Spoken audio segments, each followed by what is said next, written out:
I did a vision board, first getting into the vibration of just feeling excited about what I wanted, then chose the images. It was on relationship. I joined eHarmony, which I said I would never do. Met a man within 2 days, and we conversed for like 2 months. It was the one. It was like every night talking. Oh, we're so excited. Relationship beyond this lifetime even. Who knows what's next? We're just so excited. And he comes to visit me, and all of a sudden I'm focusing on what I don't want. And I'm feeling scared, and I'm feeling guarded. And I can see myself doing it. Then he goes away, goes back home. We had a great time anyway, despite that. He goes back home, and then all of a sudden I'm wanting him again. I'm feeling that connection. And then he started pulling back, and I started pulling back. And so what I'm asking is, why would I be self-protecting? This is what I want. Well, there's something more that we want to talk about first, and bring us back around to that precise question if you're not satisfied by the time we finish this little piece. But there's something bigger that we want to address first, and that is this explanation of what you've just lived is a really good example of predominantly having feeling responses to what you are observing. Yes.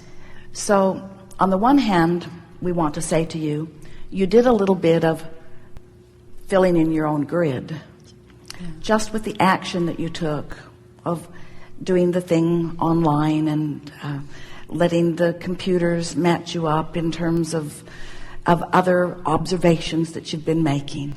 In other words, there's not a better search engine than your own vortex, because you put those characteristics into the vortex incrementally over a lot of living of life, and they are precise.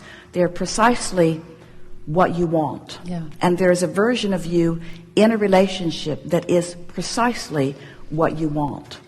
And ask some other search engine. Now, we're not saying that people aren't finding harmony in those kinds of situations. We're not suggesting that there is any behavior that is inappropriate, but we are saying to you that your vibration was not in alignment with what you want before you took the action that gave you a vibrational match to the frequency that you were offering, not to the frequency that you want to offer. In other words, you got what you've got going on vibrationally. You didn't get what's in your vortex. Are you hearing the difference? And the reason that you didn't get what's in your vortex is because what's in your vortex and what you're consistently offering vibrationally are not yet one and the same thing. They will be. So you have an experience like this, and isn't that telling you about that more than anything else? Yes. So now that question, what it was a very well worded question. What was it? Can you bring it up again?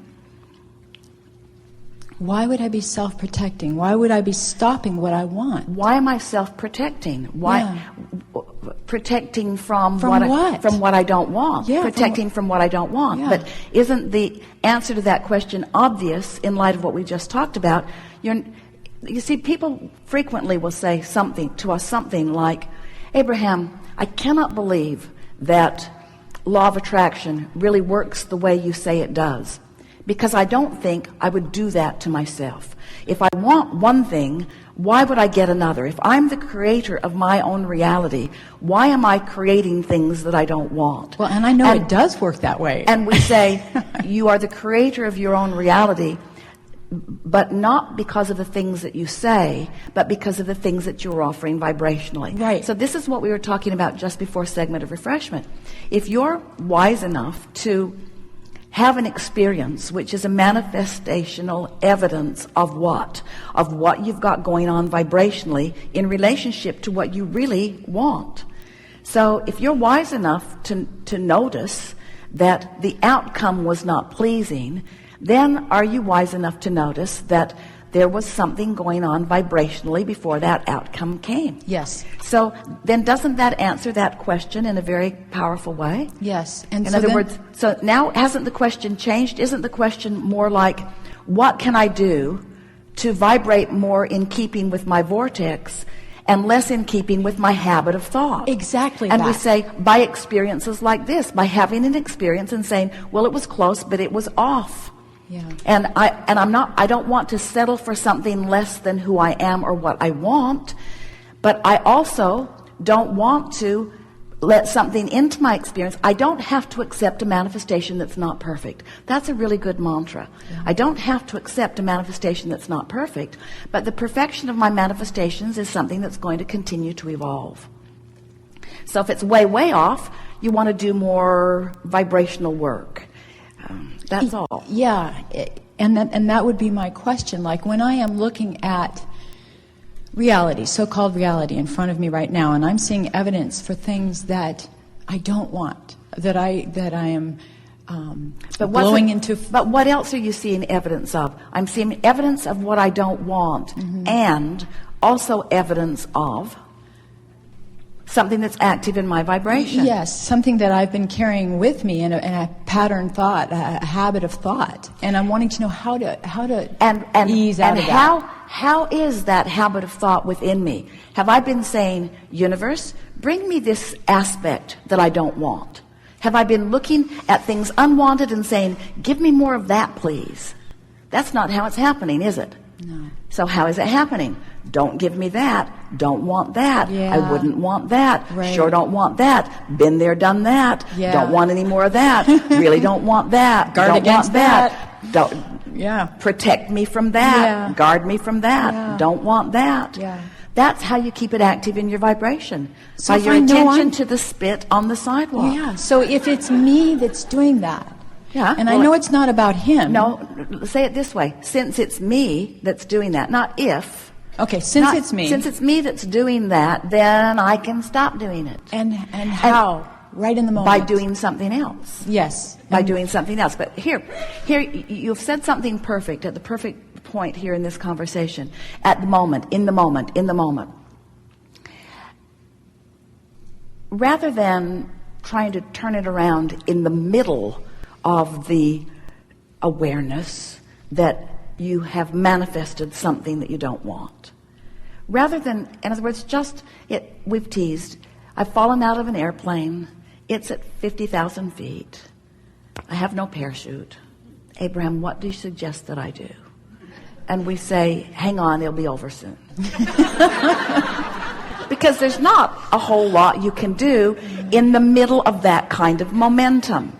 Well, we want to liken that analogy to every uncomfortable moment, because there's not a lot you can do in the midst of that kind of momentum.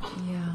So what's happening is you've got a grid that you've been practicing that is filling in, and if you think in your mind that the grid filling in is a momentum. In other words, it's the momentum of what you've been thinking. It's the momentum of the vibrational patterning that you've got going on. Yeah. So as you acknowledge that this is what you've had going on, and you acknowledge that there is a certain momentum, don't try to do anything right now in this red hot minute. There's momentum that's going to carry the day, and the best you'll do is struggle. The best you'll do is effort. The best you'll do is get tired, and the best you'll do is question, and the best you'll do is self-doubt. So really, we mean it. Just go with it. It'll be over soon. But then, once that momentum subsides, and it will, and you're having another reflective moment, like now, or like when you wake up in a new day, now start different momentum. In other words, what we're really saying here, and we're going to put it in very precise terms, create in advance. Create by pre-paving. Don't try to create what you want in the middle of the momentum of what you don't want. It never ever works. No. But in the middle of the momentum of what you don't want, something wonderful is happening. Stuff's going into the vortex. Rockets of desire are going in there. So it's not a lost moment. It's not a wasted moment. It's a productive moment. It's a moment of sifting and deciphering and concluding and coming to conclusions. It's part of the creative process. But just don't try to fill in your own grid. Say, my work is to prepare myself, to make myself ready for what's in the grid, what's in the vortex waiting for me. My work is to prepare myself, to make myself ready. to make myself ready. Yeah. So that means you can't talk about the aspects that you didn't like anymore. Oh, yeah. You can't beat up on yourself for attracting that. Yeah. In other words, Jerry offered a phrase to Esther almost every day. And she liked it so much, and we like it too, because it really speaks to what we're talking about here. We're just molding it into place. We're just molding it into place. Easy. There's no moment of perfection ever. We're just molding it into place. And since we are creators and we like molding, then isn't it all just perfect? Isn't it perfect when it's not quite right? Isn't it perfect when it becomes more right? Isn't it perfect when it's not right enough that it launches a big desire? Isn't it perfect when it's almost right and it launches a little desire? Isn't it perfect when you can feel that you're not quite in alignment? Isn't it perfect when you feel that you're more in alignment?